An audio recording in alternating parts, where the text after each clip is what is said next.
Hello दोस्तों, welcome to the movie diaries.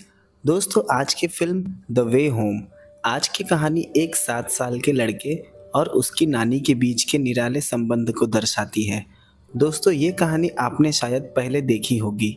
देखी भी हो तो समझ नहीं पाए होंगे, क्योंकि ये कहानी उस ढंग से कही नहीं गई। आपने इसे एक शरारती बच्चे की कहानी समझ के देखी होगी, पर इस कहानी में काफ़ी डीप मीनिंग्स छिपे हुए हैं जिसकी आप कल्पना भी नहीं कर सकते।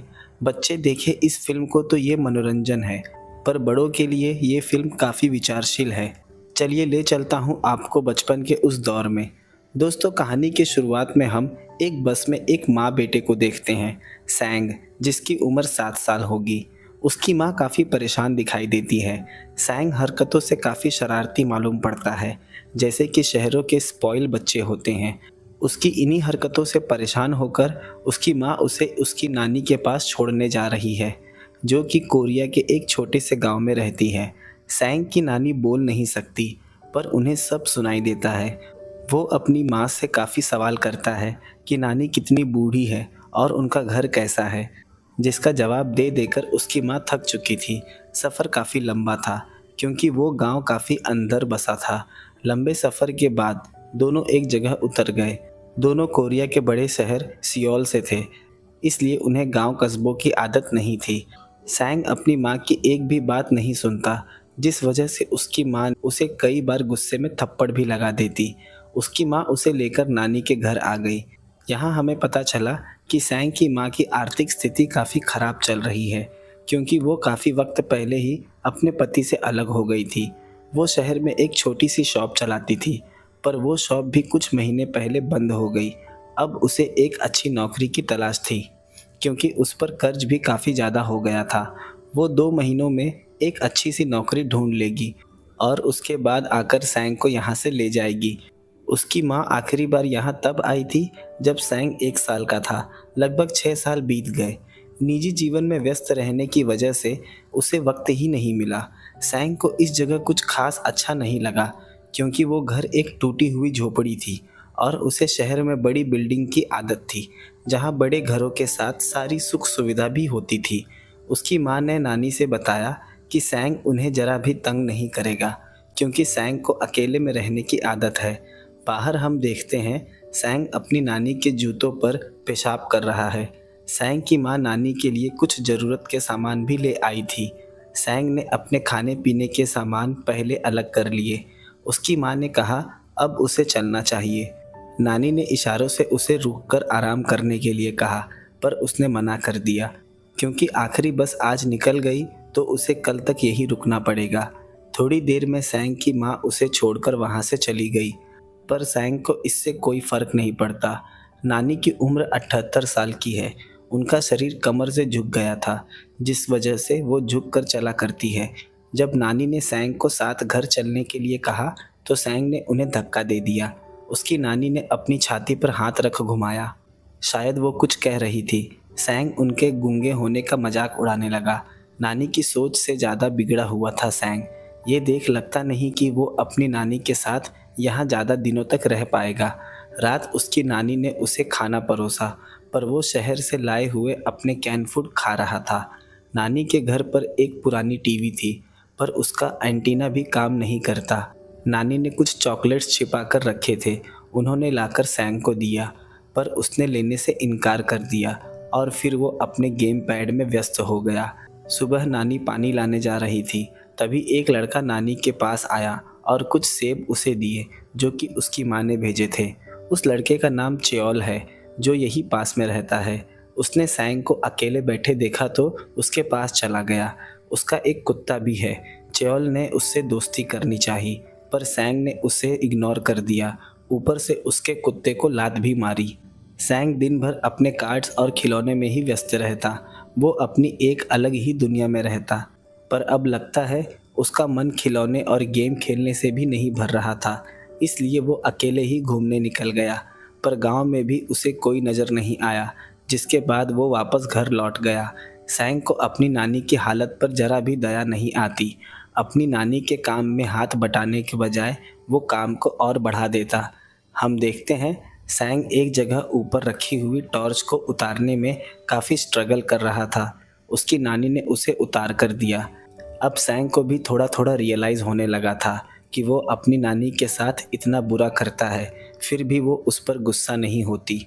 दूसरे दिन जब वो गेम खेल रहा था तो उसकी नानी ने इशारों में उसे सुई में धागा डालने को कहा, क्योंकि इस उम्र में आंखें कमज़ोर हो चुकी थी। सैंग ने उसमें धागा डालकर दे दिया और इस तरह से दिखाया जैसे वो करना तो नहीं चाहता, फिर भी करके दे रहा है। दूसरे दिन गेम खेलते वक्त गेम पैड बंद पड़ गया, शायद से उसमें की बैटरी ख़त्म हो गई थी। जब नानी खाना बना रही थी तो सैंग उनके पास गया और बैटरी के लिए पैसे मांगे, पर नानी ने उसे अपना जेब दिखाया। उसके पास एक भी पैसे नहीं थे। सैंग गुस्से में वहाँ से चला गया। जब उसकी नानी बाहर कपड़े धो रही थी तो सैंग वहाँ भी आ गया। उसने कहा, मुझे बैटरी के पैसे दे दो, मैं माँ से कहकर तुम्हें वो पैसे लौटा दूंगा। नानी ने फिर अपनी छाती पर हाथ फेर उससे इशारों में कुछ कहा। सैंग उन्हें धक्का देकर वहाँ से चला गया। वो घर गया और अलमारी से अपनी नानी की सारी चीज़ें निकाल ली और उलट पलट कर देखने लगा। शायद उसे कहीं पैसे मिल जाए, पर उसमें एक भी पैसे नहीं मिले। उसकी नानी जब घर आई तो बाहर पॉट रखा। सैंग ने उसे अपने पैर से मारकर तोड़ दिया। उसके बाद उसने अपनी नानी के जूते को ले जाकर घर के पीछे फेंक दिया। हम देखते हैं जूते न मिलने पर उसकी नानी नंगे पैर ही कंधे पर पानी उठाकर ले आ रही थी। रास्ते काफ़ी पथरीले थे, जिससे चलना मुश्किल हो रहा था। जब नानी घर आई तो देखा उसने घर की दीवार पर डमी लिख रखा है, जो कि उसने नानी के लिए ही लिखा था। सैंग अपनी इस हरकत पर मुस्कुरा रहा था। शाम हम देखते हैं नानी सुई में धागा नहीं डाल पा रही थी। ये देख सैंग मुस्कुराया, पर उसने इस काम में नानी की जरा भी मदद नहीं की। उसकी नज़र अपनी नानी के बालों में गई। एक सिल्वर की बड़ी सी हेयर पिन जो वो अपने बालों में लगाया करती थी। अब उसके दिमाग में कुछ शैतानी चलने लगी। दूसरे दिन जब उसकी नानी सो रही थी तो उसने चुपके से वो हेयर पिन निकाल ली और वहाँ से भाग गया। उसने हाथ में गेम पैड भी लिया था। शायद उसे शॉप की तलाश थी जहाँ उसे बैटरी मिल जाए और वो इस हेयर पिन को ही बेचकर बैटरी लेगा, पर उसे बाजार का रास्ता नहीं पता। रास्ते में उसे एक शख्स मिला। सैंग ने उससे बैटरी के शॉप का रास्ता पूछा। उस शख्स ने उसे ज़मीन पर नक्शा बनाकर बताया। थोड़ी देर में वो बाजार पहुंच गया। वहां पूछने पर एक महिला ने उसे इशारा करके बताया कि बैटरी की शॉप उस तरफ है। उस दुकानदार ने देखा वो छोटी बैटरी थी जो उसके यहाँ मौजूद नहीं। सैंग काफ़ी निराश हो गया, क्योंकि वो काफ़ी उम्मीद से आया था। उसने सोचा, अब आ गया हूँ तो जाकर कुछ खाने का सामान ले लेता हूँ, पर उस दुकानदार ने उसी हेयर पिन से उसके सर पर जोर का मारा, क्योंकि वो दुकानदार उसकी नानी को अच्छी तरह से जानता है। सैंग सर पर हाथ रख वहाँ से भाग गया, क्योंकि उसे काफ़ी जोर की लगी थी। यहाँ हम देखते हैं उसकी नानी उठी और अपने बाल बिखरे हुए पाए। वो यहाँ वहाँ अपने हेयर पिन को ढूंढने लगी।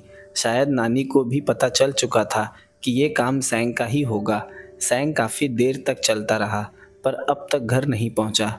शायद से वो रास्ता भटक चुका था। अब वो डरने लगा था। वहाँ एक आदमी साइकिल से गुजर रहा था।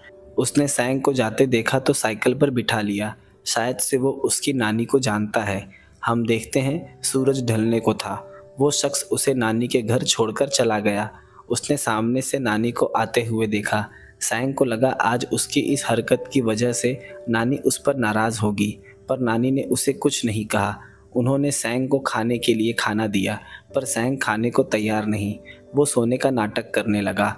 उसकी नानी ने इशारों में पूछा कि उसे क्या खाना है। सैंग ने कहा, तुम नहीं ला सकती तो बताने का क्या फ़ायदा। उसने कहा, मुझे बर्गर, पिज़्ज़ा या केंटकी चिकन भी चल जाएगा। उसने नानी को सारी चीज़ों की तस्वीर भी दिखाई। उसकी नानी समझ गई। उन्होंने कहा वो चिकन ला सकती है। उन्होंने कुछ सब्जियां टोकरी में बांधी और बाजार चली गई। सैंग काफ़ी खुश था। उसे लगा आज तो उसका मनपसंद खाना मिल जाएगा। थोड़ी देर बाद हम देखते हैं नानी का इंतज़ार करते करते सैंग सो गया। थोड़ी देर बाद उसकी नानी को हम एक मुर्गा ले आते हुए देखते हैं। बारिश तेज हो रही थी, जिस वजह से वो पूरी तरह भीग गई। वो घर पर आई तो सैंग को सोया पाया। उन्होंने उसे चादर से ढक दिया, क्योंकि ठंड बहुत ज़्यादा थी। उसके बाद उन्होंने मुर्गे को काटा और उसे बॉईल करके ले आई। पर सैंग उस चिकन को देख रोने लगा क्योंकि ये तो केंटकी चिकन नहीं था। इसमें तो कोई स्वाद नहीं। उसने फ्राइड चिकन की बात की थी। उसने राइस बाउल को फेंक दिया और फिर से सोने चला गया। उसकी नानी को जो समझ में आया उन्होंने वो लाकर दे दिया। उन्होंने गिरे हुए राइस को उठाया। थोड़ी देर बाद सैंग की नींद खुली। उसे जोरों की भूख लगी थी। चिकन उसके पास ही रखा था। उसने बड़े मज़े से उसे खाया। अब बाहर बारिश रुक चुकी थी और मौसम भी बिल्कुल साफ हो चुका था। उसने देखा नानी सो रही है। उसने कान लगाकर चेक किया वो जिंदा भी है या नहीं, क्योंकि वो इस वक्त कभी नहीं सोया करती थी। बारिश में भीगने की वजह से उन्हें काफ़ी तेज बुखार हो गया था। उसने चादर लाकर नानी को अच्छे से ढक दिया और सर पर कपड़ा भिगाकर रख दिया। उसने देखा नानी ने बालों में हेयरपिन की जगह चम्मच लगाया है। उसे निकालकर उसने फिर से वही पुरानी हेयरपिन लगा दी। उसने बचा हुआ चिकन और पानी लाकर अपनी नानी के लिए रख दिया। जब वो उठे तो खा ले, और खुद बाहर घूमने निकल गया। सैंग ने एक लड़की को चिल्लाते हुए देखा। उसका नाम इयोन है। च्योल के पीछे एक सांड लगा था तो वो उसे ही भागने के लिए आवाज़ दे रही थी। च्योल और इयोन दोस्त हैं। उसे देख सैंग भी च्योल को आवाज़ देने लगा। च्योल वहाँ से चला गया, पर इयोन को सैंग पर काफ़ी गुस्सा आया क्योंकि सैंग ने उसके खाने पीने वाली चीज़ों को पैर से मसल दिया था। उसने कूदते वक्त नीचे रखा सामान नहीं देखा। सैंग ने इस गलती के लिए इयोन से माफ़ी भी नहीं मांगी। इयोन ने उसे वहाँ से जाने को कहा। सैंग उससे दोस्ती करना चाहता है क्योंकि इयोन उसे काफ़ी अच्छी लगी। सैंग किसी से भी सीधे मुंह पेश नहीं आता, पर वो इयोन के साथ काफ़ी अच्छे ढंग से पेश आ रहा था। दूसरे दिन हम देखते हैं सैंग दो बड़े पम्पकिन और कुछ सब्जियां लेकर अपनी नानी के साथ बाजार जा रहा है। जाते वक्त नानी ने देखा सैंग के जूते खराब हो चुके हैं, जिस वजह से वो ठीक से चल भी नहीं पा रहा। उन्होंने बस स्टॉप पर खड़े होकर काफ़ी देर तक बस का इंतज़ार किया। दोनों थोड़ी देर में बाजार पहुंच गए। तभी उसकी नज़र सामने इयोन पर पड़ी और उसने हाथ में लिया बास्केट वहीं अपनी नानी के सामने फेंक दिया, क्योंकि उसे अपनी नानी के साथ शर्म आ रही थी। उसके बाद वो इयोन को छिपकर देखने लगा। तभी उसने देखा उसकी नानी एक जगह सब्जियों को रखकर बेच रही थी, जो कि वो बोल भी नहीं पाती, और इस तरह से वो सब्जियों को बेचकर पैसे लाती है।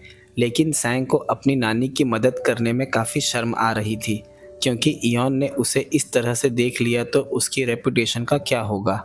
यही सारी चीज़ें उसके दिमाग में चल रही थी। थोड़ी देर में सारी सब्जियां बिक गई। उसके बाद नानी ने सैंग को नए जूते दिलवाए। नानी खुद फटे हुए जूते सिलकर पहनती है और एक रेस्टोरेंट में ले जाकर उसे भर पेट नूडल्स खिलाए, पर नानी ने खुद कुछ नहीं खाया। खाने के कुल 2300 वॉन हुए। नानी ने हाथ के पैसे आगे किए। उस आदमी ने उसमें से अपने पैसे उठा लिए, क्योंकि उसकी नानी को पढ़ना लिखना नहीं आता और नानी को कभी पैसों की ज़रूरत पड़ी भी नहीं। ये देख सैंग को काफ़ी दुख हुआ। जिस काम को करने में वो शर्म महसूस कर रहा था, नानी ने इतनी देर मेहनत करने के बाद सारे पैसे सैंग पर खर्च कर दिए। वहाँ से वो एक स्टोर के बाहर आकर रुक गया। वो एक बैटरी की शॉप थी। नानी के पूछने पर उसने कहा कुछ नहीं। शायद वो नानी को और तकलीफ़ नहीं देना चाहता। नानी ने उसके लिए आज वैसे भी बहुत कुछ कर दिया है। वो जाकर बस में बैठे। बस की खिड़की से उसने इयोन को देखा।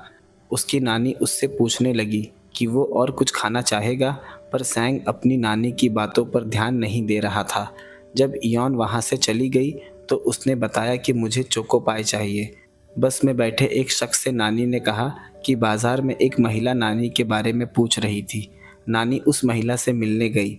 उसकी बाज़ार में एक दुकान है। वो महिला लगभग नानी की उम्र की ही होगी। दोनों एक दूसरे को काफ़ी पहले से जानते हैं, शायद बचपन से। उस महिला के घुटनों में दर्द रहता है, जिस वजह से वो नानी से मिलने नहीं आ पाती। नानी ने उससे चोको पाई खरीदा। उस महिला ने अपने पास से कुछ एक्स्ट्रा चोको पाई दे दिए। जब नानी ने उसे पैसे देने चाहे तो उसने मना कर दिया। फिर भी नानी ने अपने पास से बची हुई कुछ सब्जियां उसे दे दी, क्योंकि एक बार जब दिल से रिश्ता बंध जाता है तो पैसे की कोई कीमत नहीं होती। जाते वक्त उस महिला ने कहा कि वक्त मिले तो दोबारा जल्दी आकर मिल लेना, क्योंकि कौन जानता है अगली मुलाकात से पहले दोनों में से कोई एक गुजर जाए। हम देखते हैं जिस बस में सैंग था उसी बस में इयोन और च्योल भी आकर बैठे हैं, पर सैंग च्योल को देख खुश नहीं होता, क्योंकि इयोन उससे ही बात किया करती। उसने अपनी नानी को बस की तरफ आते देखा तो उनसे जाकर चोको पाई ले लिया और कहा कि मैं इयॉन के साथ घर जा रहा हूँ। उसने अपनी नानी को बस में चढ़ने से मना कर दिया। उसकी नानी ने बस की खिड़की से उसे सामान देने की कोशिश की ताकि वो सामान घर लेकर चला जाए, तो सैंग ने सामान लेने से भी मना कर दिया। वो नहीं चाहता था कि इयॉन को पता चले कि वो नानी के साथ है। उसके बाद बस चली गई और नानी वहीं छूट गई अपने सामान के साथ। हम देखते हैं सैंग नानी से पहले ही घर पहुंच गया और बस से उतरकर नानी का इंतज़ार करने लगा। उसके बाद वो घर चला गया। थोड़ी देर बाद वो वापस बस स्टॉप पर आया। उसने देखा उसकी नानी पैदल चलकर आ रही है, वो भी सारा सामान साथ लेकर। ये देख सैंग को अपने किए पर काफ़ी पछतावा हुआ। उसने नानी से सामान ले लिया और घर की तरफ जाने लगा। अब धीरे धीरे सैंग के मन में अपनी नानी के प्रति दया भावना आने लगी थी। दूसरे दिन वो फिर उसी जगह गया जहां उसने पहली बार इयॉन को देखा था। जब वो उस जगह गया तो देखा इयॉन और च्योल एक साथ जा रहे थे। ये देख वो निराश हो गया। उसे चाहिए था बस किसी भी तरह से दोनों की दोस्ती टूट जाए। इयॉन अपने घर जाने लगी। उसके बाद सैंग चिल्लाने लगा कि सांड आया। च्योल बिना पीछे देखे ही भागने लगा, पर पता नहीं कहाँ से सांड सच में च्योल के पीछे आ गया। च्योल बच गया और उसने सैंग को धन्यवाद दिया। यहाँ तो सैंग का प्लान उल्टा ही पड़ गया। सैंग उसे नुकसान पहुँचाना चाहता था। दूसरे दिन जब च्योल फिर उसी जगह से जा रहा था तो सैंग फिर चिल्लाने लगा। च्योल भागने लगा और नीचे गिर गया। उसने काफ़ी बोझा लिया था जिसकी वजह से उसके चेहरे पर चोट आ गई। च्योल ने पीछे मुड़कर देखा, पीछे कोई सांड नहीं था। उसे भी पता चल गया कि सैंग उससे झूठ कहता है। दूसरे दिन जाते वक्त च्योल ने उसे रास्ते में रोक लिया। वो काफ़ी गुस्से में था। सैंग ये देख डरने लगा। च्योल का कुत्ता भी सैंग पर भौंक रहा था। सैंग वहाँ से भाग गया। सुबह उसने सपने में देखा कि इयॉन उसे अपने साथ खेलने के लिए बुला रही थी, जिसे देख वो काफ़ी खुश हुआ। वो उठकर बाल ठीक करने लगा। शायद से वो ज़्यादा बड़े हो गए थे। उसने नानी को बाल काटने के लिए कहा। नानी ने उसके बाल छोटे कर दिए, पर सैंग को अपने बाल पसंद नहीं आए। उसे समझ नहीं आता कि वो अब इयॉन के सामने कैसे जाएगा। हम देखते हैं सैंग अपने सारे खिलौने पैक कर रहा है। शायद उसकी माँ 2 दिनों में उसे लेने आने वाली है। उसकी नानी ने उसे गेम पैड भी रखने के लिए दिया, पर सैंग ने उसे नहीं लिया क्योंकि उसमें बैटरी नहीं। दूसरे दिन उसकी नानी कुछ सामान लेकर एक शख्स के घर जाने लगी। सैंग भी साथ चला गया। वो शख्स काफ़ी बीमार था। ये वही शख्स है जो सैंग को छोड़ने एक बार उसके घर आया था। नानी ने उस शख्स को एक बॉक्स दिया जो बूढ़े लोगों का प्रोटीन पाउडर था। ये पाउडर सैंग की माँ शहर से नानी के लिए ले आई थी। दूसरे दिन सैंग ने सर पर कपड़ा बांध लिया ताकि उसके बाल किसी को न दिखाई दे। उसने नानी के दिलाए हुए जूते निकाल दिए और अपने पुराने जूते पहन लिए। सैंग बाहर मूविंग कार्ट पर बैठ ढलान से नीचे आ रहा था। गिरने से उसे चोट आ गई। उसके बाद च्योल चिल्लाने लगा कि सांड आ रहा है उसके पीछे, पर सैंग को लगा च्योल उससे बदला लेने के लिए ऐसा कर रहा है, पर सांड सच में आ रहा था। ये देख सैंग भागने लगा। भागते वक्त वो नीचे गिर गया। फिर च्योल ने आकर उस सांड को भगा दिया। सैंग के दोनों घुटने में चोट आ गई थी। सैंग ने उससे माफ़ी मांगी कि उसने पहले उसके साथ बहुत गलत किया। च्योल वहाँ से चला गया। सैंग ने कार्ट में पड़ा हुआ अपना गेम पैड देखा जो कि पैक्ड था। उसकी नानी ने उसमें बैटरी के पैसे रखे थे। ये देख सैंग की आंखों से आंसू बहने लगे। उसने हर किसी को तकलीफ़ देने की कोशिश की, लेकिन हर किसी ने उसके साथ अच्छा किया। वो रोते हुए घर की तरफ बढ़ने लगा। उसकी नानी ने उसे इस तरह से देखा तो उसके चेहरे को साफ किया। ये देख सैंग और फूट फूट कर रोने लगा। सैंग अपनी नानी को कुछ शब्द लिखना सिखाने लगा ताकि उसके जाने के बाद उसकी नानी इन्हीं शब्दों को देख उसे याद कर सके। ये देख सैंग और रोने लगा। अब भीतर का इंसान पूरी तरह से बदल गया है। ये वो सैंग नहीं जो यहाँ 2 महीने पहले आया था। उसने सभी सुई में धागे डालकर भी रख दिए ताकि नानी को धागे डालने में कोई परेशानी न हो। हम देखते हैं उसके जाने का दिन आ गया। वो अपनी माँ के साथ बस स्टॉप पर खड़ा है। वहाँ नानी भी उनके साथ आई थी। बस वहाँ आ गई। सैंग अंदर गया और फिर बाहर उतर कर आया।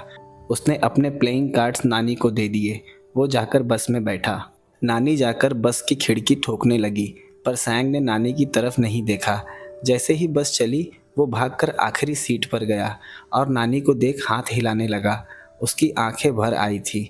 उसकी आंखों में अपनी नानी के लिए दर्द साफ झलक रहा था। नानी घर पर गई और कार्ड्स को पलटकर देखा। सभी पर सैंग ने अपनी नानी के लिए कुछ न कुछ लिखा था और कुछ ड्राइंग्स भी बनाए थे। आखिरी दृश्य में हम देखते हैं नानी फिर से अपने उसी झोपड़े में अकेले रहने लगी। कहानी इसी दृश्य के साथ ख़त्म हो गई। दोस्तों, मुझे याद है बचपन में जब मैं नानी के घर जाया करता था, जब आइसक्रीम वाला आता तो मैं बाहर की तरफ भागता और नानी उसे पैसे की बजाय चावल या गेहूं देकर मेरे लिए आइसक्रीम लेती। जितनी खुशी मुझे उस आइसक्रीम को खाकर नहीं होती, उससे ज़्यादा खुश मेरी नानी मुझे देखकर हो जाती। कुछ इस तरह का था मेरा बचपन। उसके बाद मैं बड़ा हो गया और नानी को भूल गया। दोबारा लौटकर नहीं गया उस गांव। नानी ने कई बार मिलने की इच्छा भी जताई, पर शहर की भाग दौड़ में इस कदर उलझा कि दोबारा मिलने का वक्त ही नहीं मिला। दिन बीते, महीने और साल, अंदर से कभी इच्छा ही नहीं हुई कि एक बार मिल आऊं। बड़ा और समझदार जो हो चुका था मैं, पर उनके लिए शायद मैं अब भी वही 5 साल का बच्चा ही था। ज़्यादा से ज़्यादा क्या होगा, यही पूछ लेगी कि बेटा कुछ खाया तूने, ठीक तो है। नानी की कहानियाँ मुझे अब वो मज़ा नहीं देती जो मुझे फिल्मों में आता था। रोज़ नानी वही कहानियाँ मुझे रिपीट पर सुनाती और मैं सुनता भी शौक से था। सच में कितना बेवकूफ़ था मैं, कितनी बचकानी कहानियाँ होती थी। चूहे ने शेर को सबक सिखा दिया। भला चूहा भी कहीं शेर को सबक सिखा सकता है? फिर भी मैं बड़ा मन लगाकर सुनता। इस शहर ने मुझे रहने के लिए छत दी, रोटी दी, पैसे दिए, पर ये सब कुछ पाने के लिए मैंने अपने बचपन को दांव पर लगा दिया। मेरे भीतर जो 5 साल का मैं था, वो इस शहर की भीड़ में कहीं खो गया। पिछले साल ही नानी गुजर गई। अब इच्छा ही नहीं होती उस गांव जाने की। अब तो वो गांव सिर्फ मुर्दों की बस्ती लगती है। आज के इंसानों से ज़्यादा जीवित तो मेरी नानी की कहानियों के किरदार थे। दोस्तों, आज की फ़िल्म काफ़ी सैड थी मेरे लिए। दोस्तों, फ़िल्म के एंड में एक क्रेडिट नोट आता है। ये फ़िल्म दुनिया की सभी ग्रैंड मदर्स को डेडिकेट करने के लिए बनाई गई है। दोस्तों, काफ़ी व्यूअर्स की शिकायत आई है कि आप हर बार एक दर्द भरी कहानी ही क्यों सुनाते हो, जिसे सुनकर मैं अक्सर बेचैन हो जाता हूँ। तो मैं उनसे कहूँगा, अगर कहानियों को सुन आप बेचैन हो जाते हो तो इसमें गलत क्या है? तुम्हारी बेचैनी इस बात का प्रमाण देती है कि तुम्हारे भीतर की आत्मा और करुणा अभी भी जीवित है। आंसू बहते हैं तो बहने दो, दिल पसीज जाता है तो पसीज जाने दो। किसी भी इमोशंस को रोको मत, बस बहते चलो। दोस्तों, मिलते हैं अगले वीडियो में। तब तक आप अपना ख्याल रखना।